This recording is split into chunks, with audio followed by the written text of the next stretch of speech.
My name is Pride. Please, uncle, can you please hide my name and voice? Most of my friends watch your shows. My story goes as follows. I am a married man with 3 kids.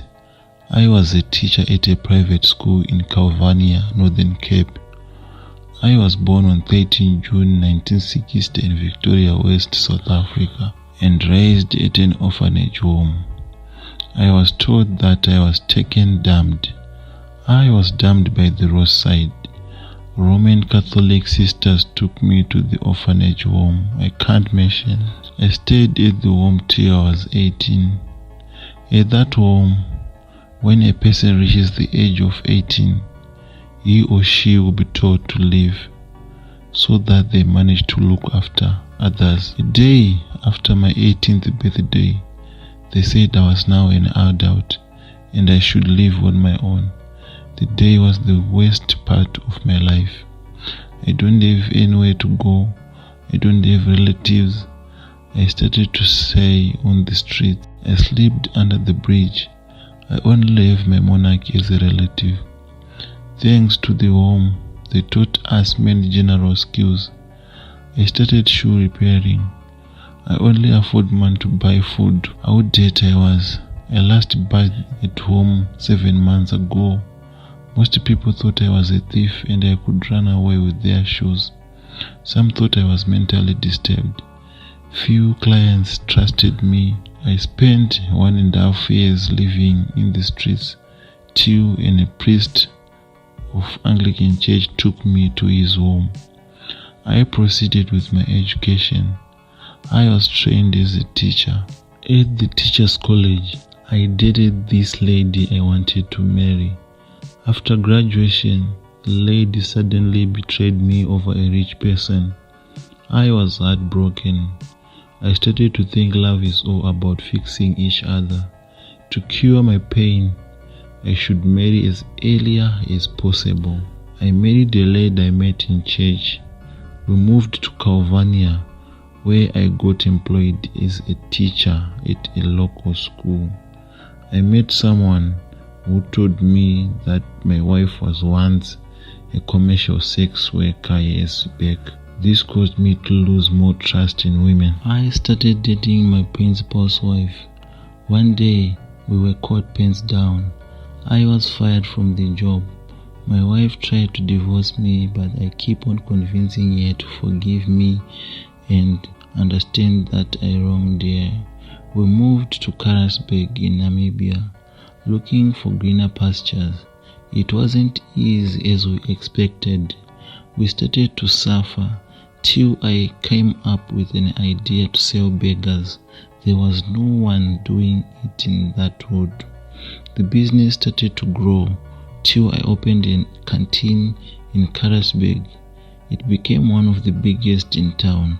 I married another wife and divorced my first wife. After a year, another businessman opened a canteen next to mine. They have good customer care, cheap price, they were being liked. Most of my clients ran away from me. I started even to failing to pay rentals. The whole wood started to mock me since I was rough to customers. To worsen the situation, my wife started cheating on me with that businessman who owns that restaurant which was next to mine. This angered me. One day I went to Marienthal. I wanted to boost my business, which was falling. The Sangoma gave me a small stick. I put it into my wallet. The Sangoma told me that the stick should not be seen by anyone, and I should clean it with my manwood every day. The Sangoma also told me that I should sleep in a house for not more than 3 consecutive days. The money should not be used before informing the stick. I was surprised. How can I speak to a stick? I thought it was an ordinary stick. The Sangoma also told me to keep it in a wooden box he gave me, and I should place it under my restaurant's counter. I went back home and do as said. The following week, that restaurant which was next to mine caught fire. Everything was burnt. The building was not insured. That was a blessing to me and my restaurant. The businessman whose restaurant was next to mine moved to another place. We heard that they moved to see him. My business started to grow again. We became the best in town. I opened 15 restaurants in Namibia which are functioning. Please hide my identity. People will kill me. We used to take the saliva of the stick and the urine of the stick and put it in every food we cook. As I became richer, I started to forget to follow some of the rules. I started to have small houses. I had a small house in Springbok. I could travel to Springbok and spend the whole month there. My wife could use the money without telling me so that I can tell the stick.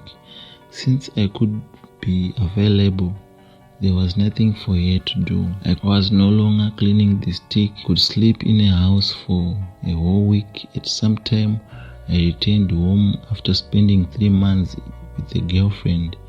As I was trying to go back home, there it appears a boy with the head of an old man. The thing was dressed in jeans. It was black in complexion with white hair, sitting on the driver's seat. It asked me, "What do you want in my car?" I threatened him that I was going to call the police. He started laughing. As I was telling to call the police, the thing disappeared. I was frightened. I don't know what was it. I tried to enter the car. The man appears again. He was sitting on the driver's seat. The thing said, "I want my assets back. Bring back my assets." It changed to be that stick I was given by the Sangoma. I took it and threw it away. I drove back home. On my way home, the man appeared at the right back seat of my car. I discovered it through the view mirror. He said, "You can't throw me easily like that. Make sure you are ready for the war you are starting." It disappeared. I went back to my shop. I discovered that the stick was no longer in the wooden box. One day, as I was bathing, the man appeared again. He said, "I'm very hungry. You failed to feed me. I now want your son's blood." The following day, my son was involved in a car accident whilst returning from school. I was there to the most extent. I went to a local Sangoma. I wanted the Sangoma to destroy the thing. The Sangoma told me that the stick was a thokholoshi. He told me to take the wooden box which I was given by the Sangoma who gave me the stick. I went and threw it to the river. I went back home.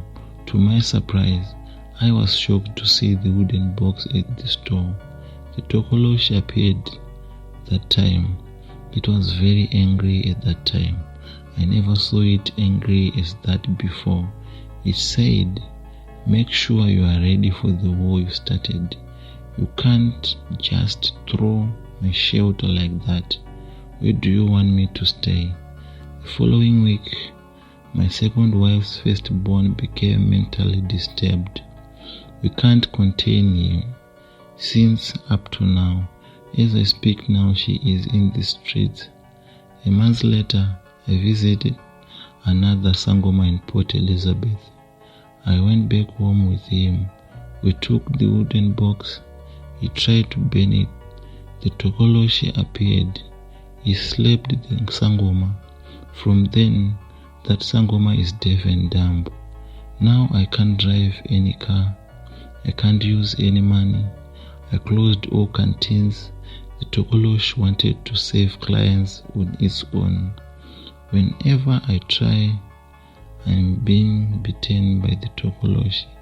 Whenever I try to use the money, the thokholoshi is beating me.